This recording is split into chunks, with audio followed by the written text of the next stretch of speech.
So here we are.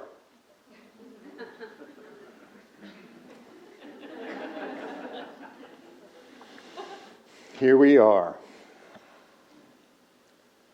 I am deeply grateful for this opportunity to be able to introduce you to Poyodoshi. Poyodoshi is a language. It's a brand new wisdom language that I'm creating. Today we're going to be highlighting just 4 words from this language. Poyodoshi was designed with intention to create and reinvent the rites of passage for adulthood. On a personal level, it works with the 21st century teen to equip them for adulthood. And on a collective level, it empowers all teenagers to participate in ushering in a totally new, more adult version of humanity. As a philosopher, I work with middle school and high school students and introduce them to the study of wisdom. As a futurist, I work with my students to help them to develop their personal futures. And this is really tricky business because their futures are filled with dilemmas. Unprecedented social problems and global environmental crises that are going to require full-on wisdom to solve. Their entire planet that they're inheriting is tinged with urgency. All of us feel it. Yet I believe that the next generations are capable of the monumental mission, the vast mission that is set before them to redirect the course of human history. Poyodoshi is one tool to foster the teen wisdom that's foundational to this task. So as we move into the 21st century, let's ponder the guidance of the Maori, a traditional culture of New Zealand who have a saying, foresight requires hindsight because the future is behind us. For thousands and thousands of years, for as long as we have had a human culture, we've had ceremony. Ceremony involves rituals, and rites is just another word for rituals. In recent times, we've sort of just stopped performing many valuable ceremonies and rituals. Today, we're going to be focusing on one particular lost ritual, the rites of passage. Now, traditional forms of the rites of passage are not very relevant to the contemporary teen, nor even to the modern parent. Nowadays, adulthood is a number, 18, 21, and simply means being old enough to drive or to vote or to have a drink. Adulthood used to require wisdom, an all-encompassing wisdom that understood that if I focus only on me, I might hurt you. And if I focus only on you, then I might hurt me.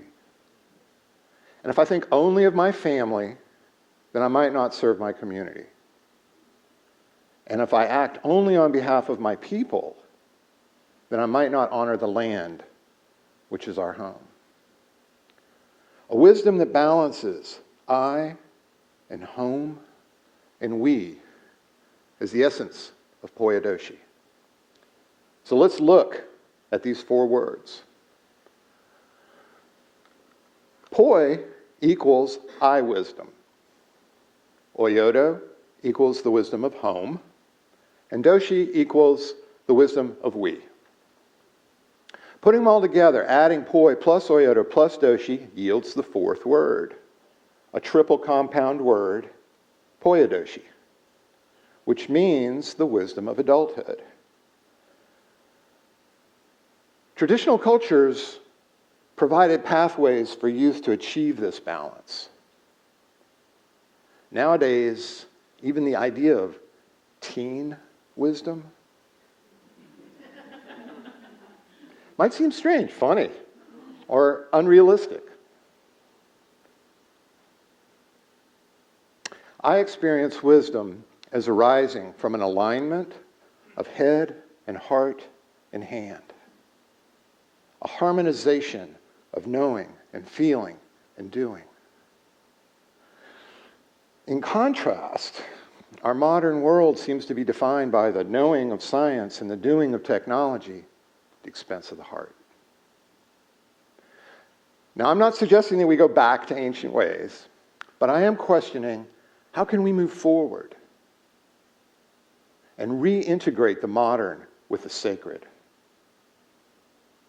How can we foster a 21st century teen wisdom? How can we vitalize and re-enchant a global humanity? And I've been working at these questions with high school students in this county. Young men and women in the Poyodoshi Leadership Club at the early college. Through the vehicle of Poyodoshi, we've explored our values and our deepest ambitions. We've asked tough questions like, how do I match my ideals to the real world? We've worked on the wisdom of I, home, and we, and we've tapped the wisdom of head, heart, and hand. Towards the end of the past school year, last April, when it was time to do the service project, the doing, right, the taking action, I divided the students into 3 teams, each working completely independently of each other. They all came up with the same design concept. And for me, the real magic was not in the commonality of their design. They all wanted to work with 8th graders. They all wanted to provide cross-grade mentoring to help 8th graders get ready for their transition to high school. But for me, the real magic was in their complementarity. Design team number 1 wanted to work on helping 8th graders to build confidence and self-esteem and self-awareness of head, heart, and hand. I loved it. They were advancing poi. Design team number 2 wanted to work on providing more opportunities for youth to be able to connect with nature. That's Poyodo. Design team number 3 wanted to work on friendships and relationships. That's Doshi. I wanted to honor the interest of all the students, so we worked together to blend the 3 designs into one project to work on address Poi, Oyodo, and Doshi. We decided that we would take the last few weeks of the school year and start a new Poyodoshi club at the middle school that the high school students could lead in the following year. But we had a problem. How could college-bound teens in a leadership club recruit their middle school counterparts? Why would such a club hold interest for rising 8th graders, especially those who might benefit the most from it? And how could we take advantage of an opportunity that was presenting itself to hold an assembly at the school to convince students that such a club would be worth their time? Now, I had never before in my life spoken with an audience of 180 people. Neither had any of my students. So we prepared for weeks.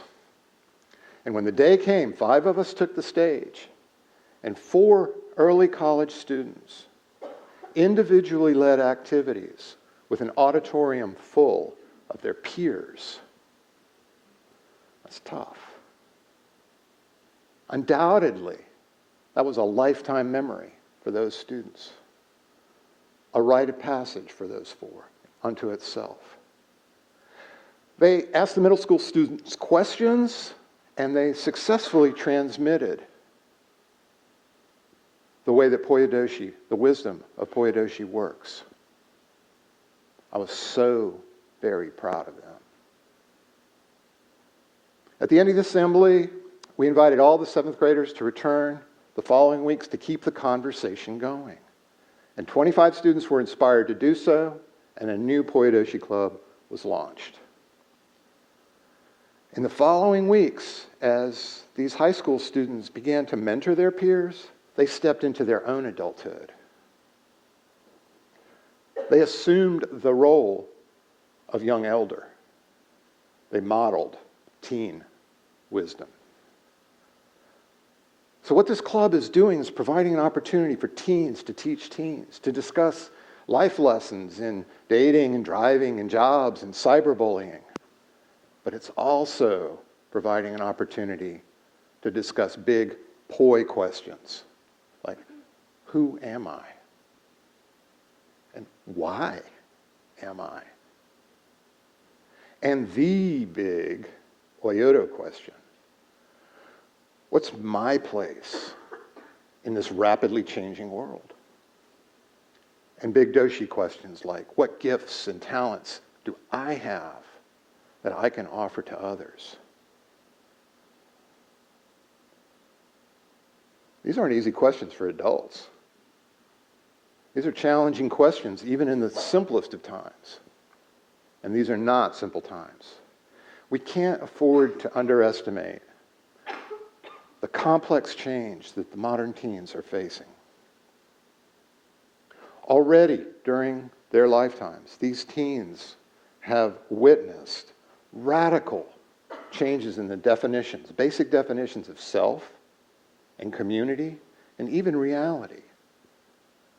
The language of Poyodoshi and the 3 wisdom lenses, Apoi and Oyodo and Doshi, provide a framework for teens to sort through all this change.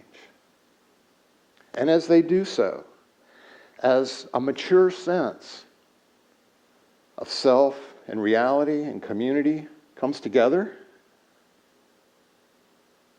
an interesting insight tends to emerge.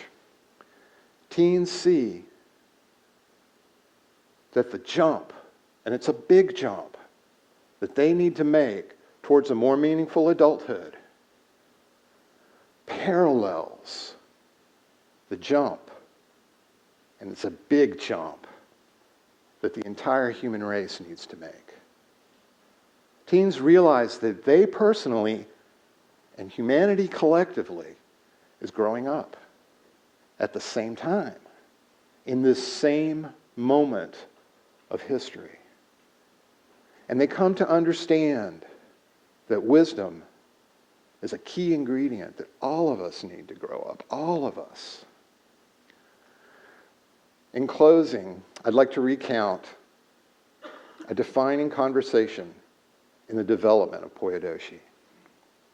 My students once asked me for the ultimate single Poyodoshi saying, and I offered up an ancient Chinese blessing that doubles as an ancient Chinese curse. May you live in interesting times. My students got that their teen years are a blessing and a curse. And they got that their 21st century is certain to be filled with interesting times. And most importantly, they got that at the personal level and at the collective level, these times are going to require all of the wisdom that all of us can muster. May all of us grow up together in these most interesting of times. Thank you.